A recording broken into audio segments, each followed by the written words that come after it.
ఒక నిమిషం డైరెక్టర్ గారు వస్తున్నారు. డైరెక్టర్ గారు కొంచెం కింద పెట్టు, మేము అందరికీ ఉపయోగపడుతుంది. లోగోలు లేవు కింద. ఒక నిమిషం. ఫస్ట్ టైం వచ్చినందుకు చాలా హ్యాపీగా ఉంది. ఇక్కడ సక్సెస్ సెలబ్రేట్ చేసుకోవడానికి వచ్చాము. చూసాం చాలా మంది ఎంజాయ్ చేస్తున్నారు థియేటర్లో. థర్డ్ వీక్ అయినా కూడా జనాలు వీక్ డేలో కూడా థియేటర్కి వచ్చి మా సినిమాని ఎంజాయ్ చేస్తున్నారు. అది చూస్తుంటే మాకు చాలా హ్యాపీగా అనిపిస్తుంది.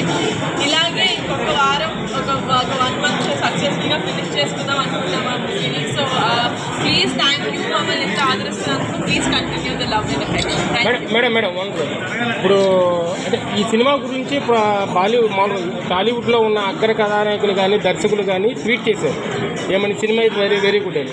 బట్ కానీ మీ ఫ్యామిలీలో ఉన్నటువంటి అల్లు అర్జున్ గారు ఇంతవరకు కూడా దీని మీద ట్వీట్ చేయలేదు. దీని మీద మీ కామెంట్ ఏంటి? నా కామెంట్ ఏంటంటే యాక్చువల్గా రేపు పొద్దున నేను అల్లు అర్జున్ దగ్గరికి వెళ్ళాలండి. జనాల దగ్గరికి రావడం మోర్ ఇంపార్టెంట్ అనిపించి నేను ఇక్కడికి వచ్చాను. మా అన్న వెయిట్ చేస్తాడు ఇవన్నీ.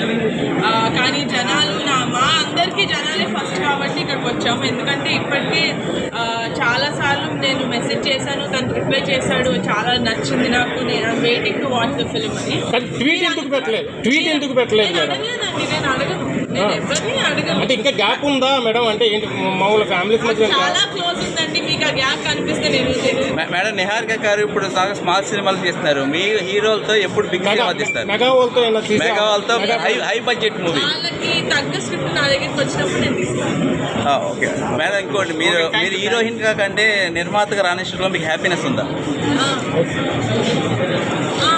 మేడం మూవీలో కూడా కులాల మధ్య కొంచెం పెట్టేది, దానికి ఏంటి మేడం మెయిన్ రీజన్ ఏంటి అసలు? సినిమా రిలీజ్ అయ్యి 3 వారాలు అయింది. మా డైరెక్టర్ గారు రాశారు, నేను తీసాను. నాకు ఇప్పుడు ఇలా క్వశ్చన్ పెడతారు, ముందుగా అడగాలి. డైరెక్టర్ గారిని అడుగుతాం.